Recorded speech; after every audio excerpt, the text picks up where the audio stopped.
তুষি ব্যথায় মোচড়াচ্ছিল। ছিটকে এসে পড়ায় পিঠের হাড় টনটনিয়ে উঠেছে। এর মধ্যে এসে হাত বাড়ালো আগন্তুক। মাথা তুলে চাইল ও। ব্যথায় কুঁচকে রাখা চোখ মুখ টান টান হলো অমনি। ফর্সা সুতনু পুরুষ, মুখের গড়ন দীর্ঘ, স্পষ্ট চওড়া চোয়াল, চোখ দুটোর রং আলাদা। কি রং এটা? রোদের আলোয় জ্বলছে।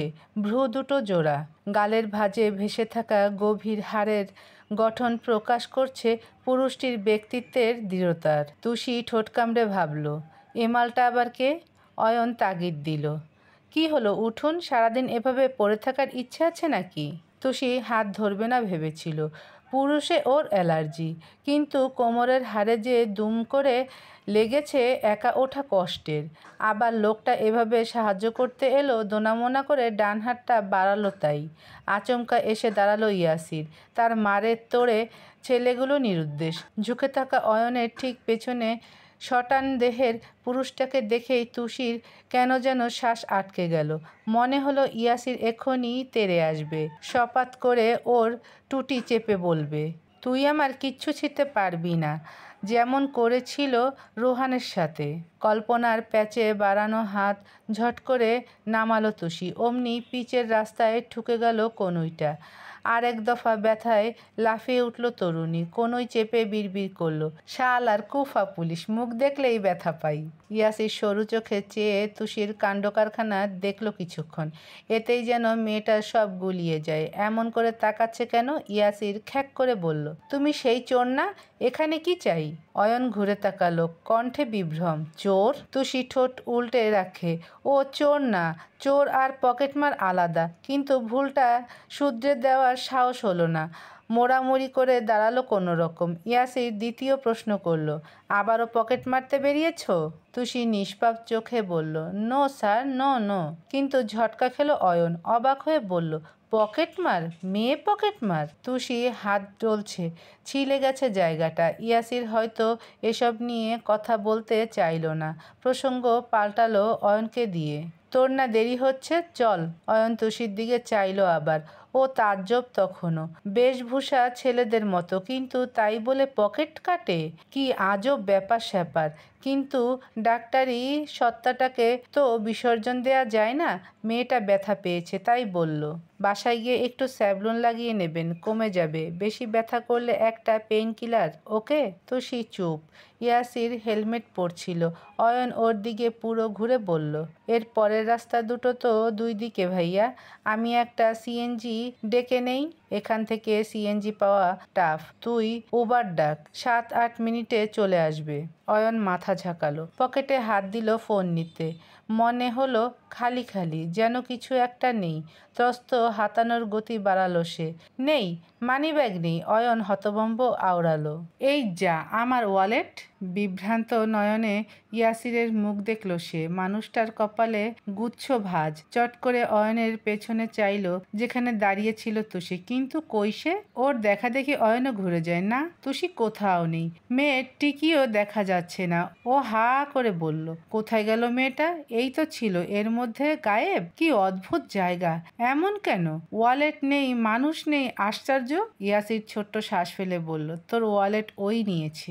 অয়নের কণ্ঠ শৃঙ্গে, হ্যাঁ? কি চালাক চোর, কখন নিল? আমি তো কিছু টের পাইনি। চোররা এরকমই, তোকে টের পাইয়ে চুরি করবে না। বলতে বলতে চারপাশে দেখলো ইয়াসির। এখন কোথায় খুঁজবে এই মেয়েকে? যেই একটু হেলমেট পরার ব্যস্ত ছিল, হাত সাফাই করে ফেলেছে। আরেকবার পাক এটাকে, মজা বোঝাবে। অয়ন বলল, কি আর করার, নিয়েছে যখন ফেরত তো আর পাবো না। তবে সমস্যা নেই, টাকা গেলে যাক, আইডি কার্ড ছিল না। বস, একেবারে তোকে নামিয়ে দিয়ে আসি। তোমার দেরি হবে না? না। অয়ন হাঁপ ছাড়ল। সুবিধেই হলো ওর। পেছনে বসতে বসতে বলল, মেয়ে পকেটমার আমি জীবনে প্রথম দেখলাম, তাও তোমার মতো পুলিশের নাকের ডগা দিয়ে নিয়ে গেল। বলতেই হচ্ছে পাক্কা চোর। ইয়াসির চুপ। এতক্ষণে মনে পড়ল তুষি নামটা সে কোথায় শুনেছে। এই চোর মেয়ের নাম তুষি, আবার ওর সাথে যে মেয়ের বিয়ে ঠিক হচ্ছে তার নাম তুষি। শেষমেশ ইয়াসির আবরারের বউয়ের নাম হবে একটা চোরের নামে? ছি! ক্যালেন্ডারের তারিখ এগিয়েছে, এখন ফেব্রুয়ারি মাস। প্রকৃতিতে শীত ডিঙিয়ে গরম পড়ার মতোই তপ্ত সারা দেশ। রুহানের কেস নিয়ে উত্তাল জনগণ। সোশ্যাল মিডিয়ার প্রত্যেকটা রিফ্রেশে তার মেয়ে কিডন্যাপিংয়ের ভিডিও। কয়েকটি টিভি চ্যানেল অবধি সরব এ নিয়ে। বিভিন্ন ব্লগার থেকে শুরু করে জনসাধারণের প্রত্যেকে প্রায় রুহানের শাস্তির দাবি তুলছে। ইয়াসিরকে দেয়া মেয়েটির সাক্ষ্য, তার কান্না হা-হুতাশ নাড়িয়ে দিয়েছে মানুষদের। ভিকটিমের ভার্সিটি চত্বরে মিছিল বসিয়েছে শিক্ষার্থীরা। মেয়েরা যদি চেনা কলেজের প্রাঙ্গণেও নিরাপদ না থাকে তবে কোথায় নিরাপদ? স্বপ্ন টেলিভিশন সবার এক কাঠি ওপরে। এমনিতেও এই চ্যানেলের চেয়ারম্যানের সঙ্গে রুস্তমের সম্পর্ক ভালো নয়। তার ওপর পেয়েছে এমন খবর, কাছা খুলে উচ্ছেদের পাল্লায় নেমেছে যেন। সব মিলিয়ে সরকার এবার নড়েচড়ে বসেছে। ওপর মহল থেকে চাপে পড়েছে রুস্তমের ওপর। সকাল বিকাল ফোন আসছে, বকাঝকা করছে বড় বড় মাথারা। রুস্তমের দশা দিশেহারা। টিভি চ্যানেল মানাতে পারলেও সোশ্যাল মিডিয়া তো আর হাতে নেই। আজ সকালেও মন্ত্রী রূপক এ নিয়ে ফোন করে গালিগালাজ করলেন। কমিশনার অবধি সুযোগ বুঝে সুর পাল্টে ফেলেছে। রুস্তমের আপাতত ঘোরার উপায় নেই। আপিল করা জামিনও নামঞ্জুর করেছে আদালত। সবশেষে রুহানের আজ সাজা ঘোষণার দিন। আদালতে মোটামুটি মানুষের উপস্থিতি এখন। এক পাশে বাদীপক্ষ, অন্য পাশে বিবাদী। রুস্তম বারবার অদূরের ইয়াসিরকে দেখছেন। টান টান দেহে বুক চিতিয়ে দাঁড়ানো একটা ফর্সা ছেলে। চোখে মুখে অন্যরকম দর্প। এই দর্প কিসের? রুস্তমকে হারিয়ে দিয়ে রুহানকে শাস্তি পেতে দেখার? বসে বসে দাঁত পিষলেন ভদ্রলোক। আজ যদি রুহানের সাজা হয়, এই শক্ত দেহটাকে আস্ত রাখবে না তিনি। একমাত্র ছেলে তার, এখন অবধি ফুলের টোকা পড়তে দেয়নি। সেখানে ইয়াসিরের মতো অফিসার এসে হঠাৎ কানে এলো বিচারকের স্বর। ভিকটিমকে দ্বিতীয় দফায় সাক্ষী পেশ করতে ডাকা হচ্ছে। মাথা নুইয়ে গিয়ে দাঁড়ালো ফারিন। তার হাবভাবে ইয়াসিরের চিন্তা বাড়ল কিছু। মেয়েটা পারবে তো সব বলতে? বিবাদী পক্ষের উকিলের প্রশ্ন কেমন হয় আন্দাজ আছে ওর। তোরে ফারিন ভরকে না যায়। কিন্তু না, এমন কিছু হলো না। ফারিন চোখ নামিয়ে রাখলেও তার কণ্ঠ পাথুরে, যেন অধিক হিমে তুষার জমে গিয়েছে। উকিলের এক একটি নির্লজ্জ প্রশ্নেও সেই তুষার গলেনি, বিব্রত হওয়ার ছাপ বসেনি মুখে। তার অনর্গল অকপট জবাবে গোটা থানা থমকে গেল। বুক ভরে স্বস্তির শ্বাস ফেলল ইয়াসির। আর চোখে রুস্তমের দিকে চাইল এক পল। চোখাচোখি হলো। ভদ্রলোকের উষ্ণ আখির অঙ্গার ইয়াসিরের নেত্রদ্বয়ের নীরব যুদ্ধ বার্তার সুবিধে করতে পারে না, বরং নিটল ঠোঁট চূড়ায় তুলে হাসল ইয়াসির। শব্দহীন একপেশে হাসি। রুস্তমের গা জ্বলে গেল তাতে। বিস্ফোরিত চোখ দিয়ে ইয়াসিরকে ভস্ম করল কয়েকবার। রুহানের বিচারকার্য শেষ। সমস্ত প্রমাণ সাক্ষী বিপক্ষে থাকায় ধারা ৩৭৬ কার্যক্রম হয়েছে। ১০ বছর সশ্রম কারাদণ্ডের সাথে ভিকটিমকে জরিমানা প্রদানের রায় দিয়েছে কোর্ট। রুহান আর্তনাদ করে উঠল, ড্যাড বলে। রুস্তম হতাশ ভঙ্গিতে মাথা ঝাঁকালেন। পাশে নিয়াজ অসহায় হয়ে বসে। তার এখানে বলার কিছু নেই। কিন্তু বিচার নিয়ে ফারিন খুশি হতে পারল না। যদি রুহানকে ফাঁসিতে দিত হয়তো একটু শান্তি মিলত ওর। যাক, তবুও কিছু তো হয়েছে। কত ধর্ষিতার নসিবে যে এটুকুও জোটে না। আজও কত ধর্ষক একটা মেয়েকে জীবন্ত লাশ বানিয়ে দুনিয়ার বুকে সদর্পে ঘুরে বেড়ায়। সেখানে রুহান জেলে যাচ্ছে, এই ঢের। আর এই সব হয়েছে একজনের জন্য, ইয়াসির। ফারিনের চোখ দুটো কৃতজ্ঞতায় ছলছল করে উঠল। হঠাৎ নজর পড়ল রুহানের ওপর। পুলিশ নিয়ে যাচ্ছে তাকে, কিন্তু যেতে যেতে তপ্ত চোখ ফারিনেই আটকে, যার প্রতি পরতে অগ্নিশিখা। আরেকটি হিংস্র শিখা ছুঁড়ে তাকে ঝলসে দেওয়ার ইচ্ছে। আচমকা সামনে দাঁড়ালো ইয়াসির। কনস্টেবল থামলেন। পথ রোধের ছোট বাধায় চোখ সরিয়ে সামনে ফেলল রুহান। মুখের কাছে ইয়াসিরকে দেখেই বাড়ানো পাটা চলে এলো পেছনে। ইয়াসির বলল, ওকে এত দেখে লাভ নেই। আপাতত তুই নিজেকে নিয়ে ভাব। বলেছিলাম না তোর বাপ আমার কিচ্ছু ছিঁড়তে পারবে না? কথা মিলল? রুহান কটমটিয়ে কিছু বলতে গেলেই পুঁটি মাছের মতো ঘাড়টা ধরে ধাক্কা মারল ইয়াসির। নিয়ে যাও। কনস্টেবল মাঠে গরু চড়ানোর মতো ঠেলতে ঠেলতে নিয়ে গেলেন ওকে। ইয়াসির নজর ফেরাতেই দেখল সামনে এসে দাঁড়িয়েছে ফারিন। সেকেন্ড দুয়েকেই চট করে পা ছুঁয়ে সালাম করলো মেয়েটা। ইয়াসির ত্রস্ত পিছিয়ে গেল, কণ্ঠে বিব্রত ভাব। মিস ফারিন, কি করছেন? ফারিন মাথা তুলল, চোখে এক প্রস্থ জল। আপনি ছিলেন বলেই আজ বিচার পেলাম স্যার। নিজের জীবনের পরোয়া না করে একটা রেপড মেয়ের পাশে এসে দাঁড়িয়েছেন। এমন ফেরেস্তার মতো মানুষকে একটু সম্মান দেয়া তো দোষের নয়। ইয়াসির সহজ হতে পারল না, অস্বস্তি তার চোখে মুখে। আমি আমার ডিউটি করেছি, আপনার জায়গায় যে কোনো মেয়ে হলে এই একই কাজ করব। প্লিজ উঠুন। ফারিন উঠে দাঁড়ালো, চোখের জলটা তার গালে নেমে এসেছে। ইয়াসিরের মায়া হলো, ছোট করে বলল, কোনো সমস্যা হলে আমাকে জানাবেন। আপনার নিরাপত্তায় পুলিশ সবসময় সচেষ্ট থাকবে। বাইরে তখন রোদের ত্রাস।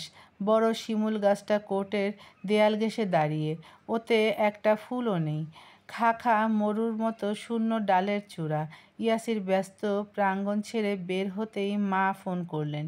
এবারও হ্যালো শোনার সময় নিলেন না, ব্যস্তভাবে মুখ ছোটালেন।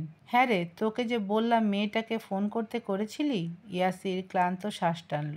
ও মরছে এক জ্বালায়, তার ওপর মায়ের আরেক জ্বালা। সময় পাইনি। তনিমা রেগে রেগে বললেন। বাহ, খুব ভালো কথা, কিন্তু এসব নতুন কি? শোন স্বার্থ, তোর এই সময় কোনোদিনই আসবে না, এজন্য বিয়েটাও কত পিছিয়ে গেল।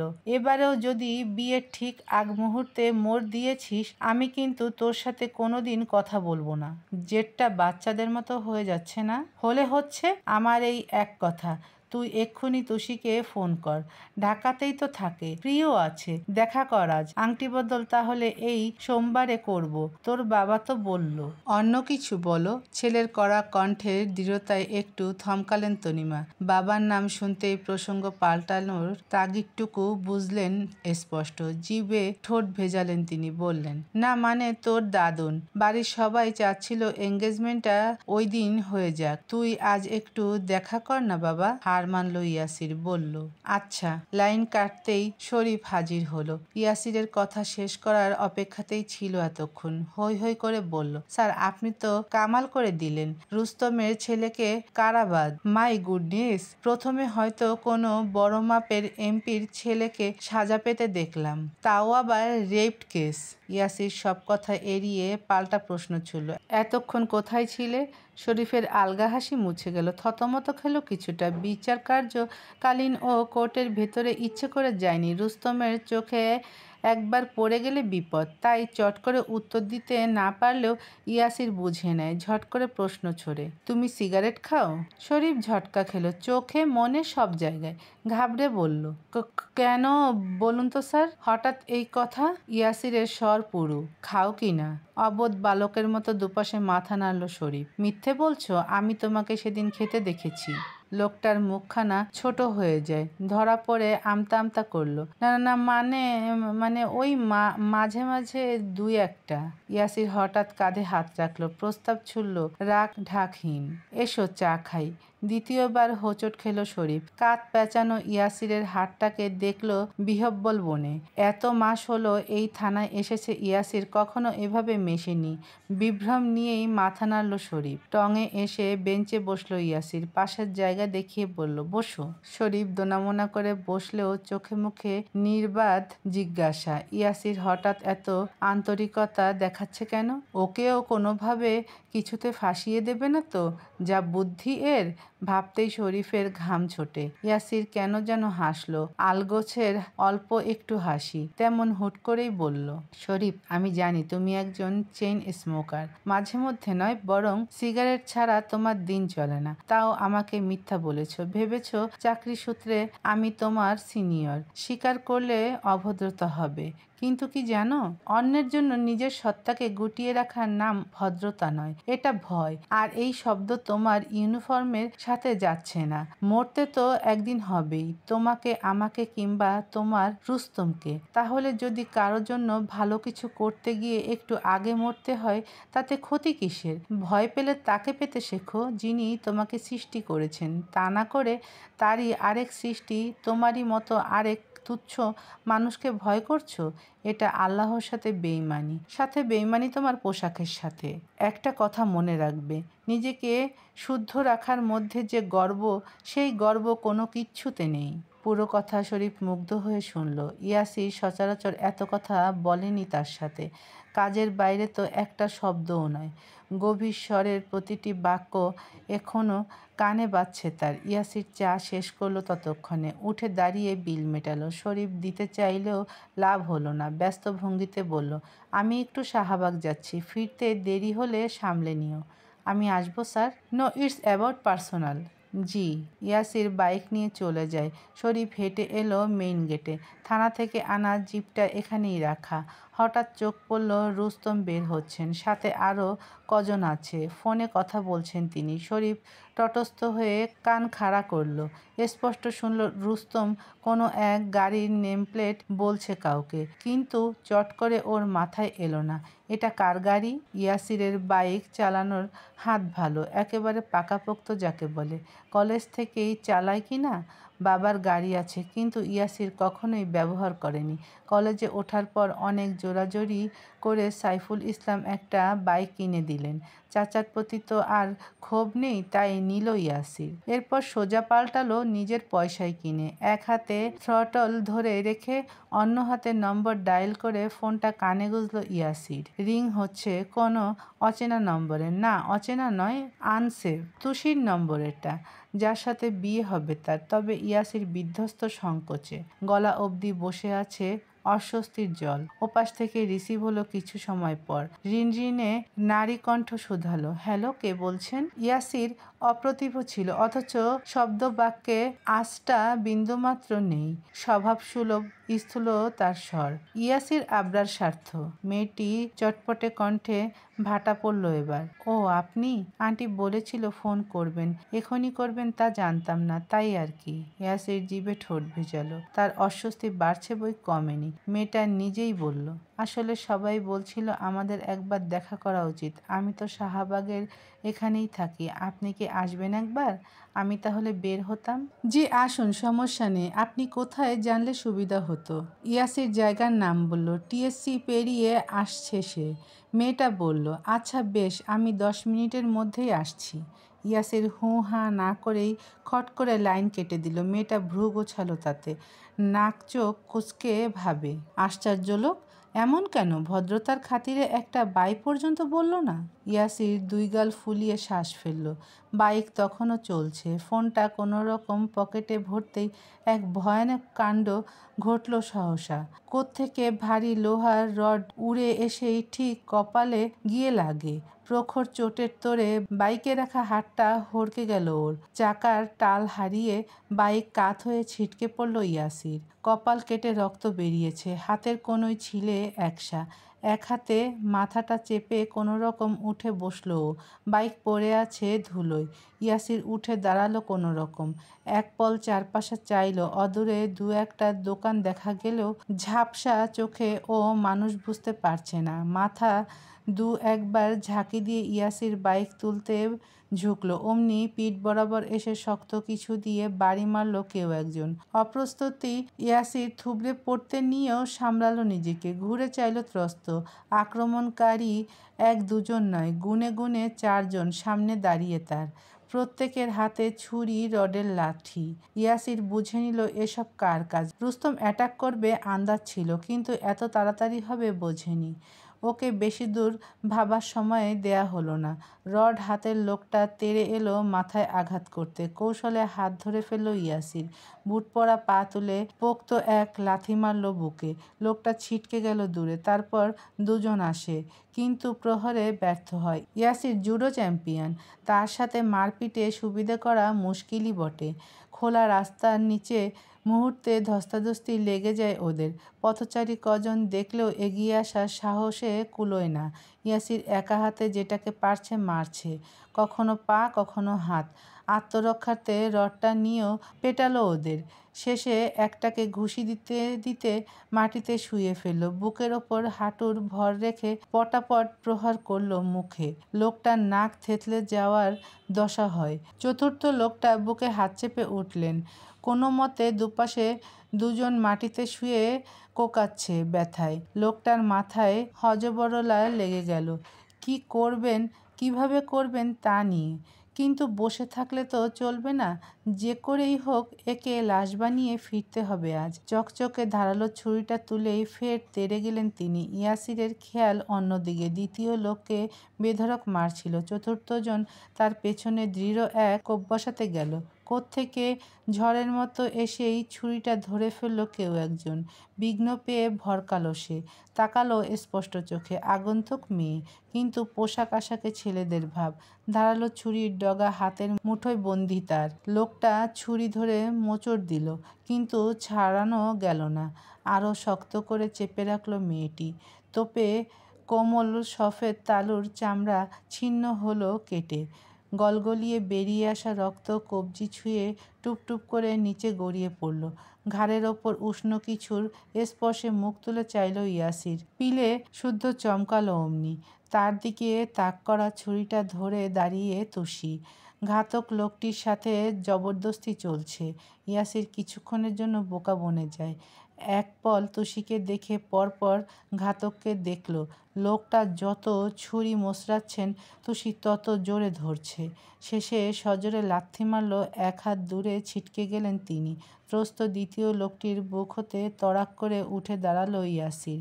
লোকটি খুক খুক করে কাশছেন, চেহারায় রক্ত ধুলো মেখে একাকার। একটু ছাড়া পেতেই পা ঘষতে ঘষতে ছুটলেন পালাতে।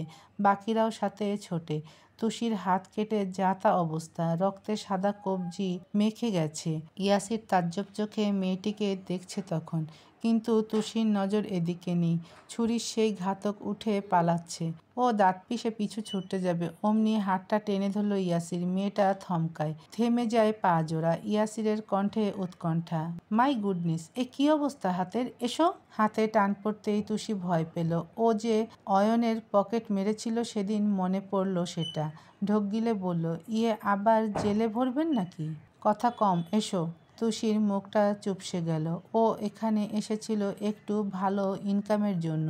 ইয়াসিরের ওপর হঠাৎ আক্রমণ দেখে নিজেকে সামলাতে পারেনি। মানবতা মরে গেলেও তুষি বেঁচে আছে, তাই তো ছুটে এলো বাঁচাতে। কিন্তু এখন কি হবে? এসব পুলিশ টুলিশের কি মায়া মমতা আছে? ভাইয়ের পকেট কাটার জন্য যদি আবার জেলে ঢোকায়? সেবার তো বলল কোর্টে চালান করবে। হায় হায়! তুষি নীরব হাহুতাশ করছে। ইয়াসির ডান হাতে চেপে রেখেছে ওকে। বাম হাত তুলে সিএনজি ডাকলো। অল্প পথ, রিকশা হলেও চলবে, কিন্তু একটা মেয়ের সাথে এত পাশাপাশি বসতেই তার আপত্তি। 3 চাকার বাহন কাছে এসে দাঁড়াতেই ইয়াসির বলল, ওঠো। ভাবুক তুষি শোনেনি। ও কণ্ঠ চড়া করে ডাকলো, এই চোর, ওঠো। মেয়েটা নড়ে ওঠে, কণ্ঠে দোনামোনা। ইয়ে মানে? উঠতে বলছি।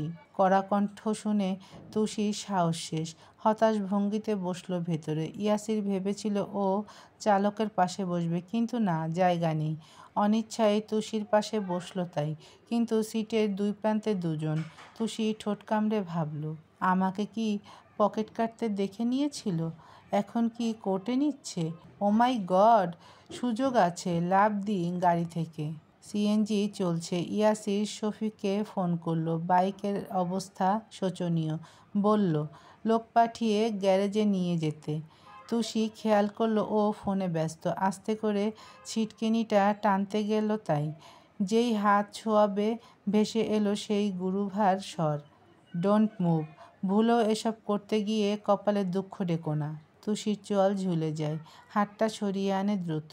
না না, আমি তো ছিটকিনিটা দেখছিলাম। কোনোদিন এত সুন্দর ছিটকিনি দেখিনি তো, তাই আর কি। ইয়াসির কিছু বলল না। শফিকের সাথে কথায় বহাল হলো। ও বিড়বিড় করে মনে মনে বলে, কি চালাক মাইরি, হাত নাড়ালেই হাতি বুঝে ফেলেছে। ইয়াসির সোজা ওকে নিয়ে হাসপাতালে এসেছে। বিশালাকার সাইনবোর্ড দেখে এতক্ষণে দম ফেলল তুষি।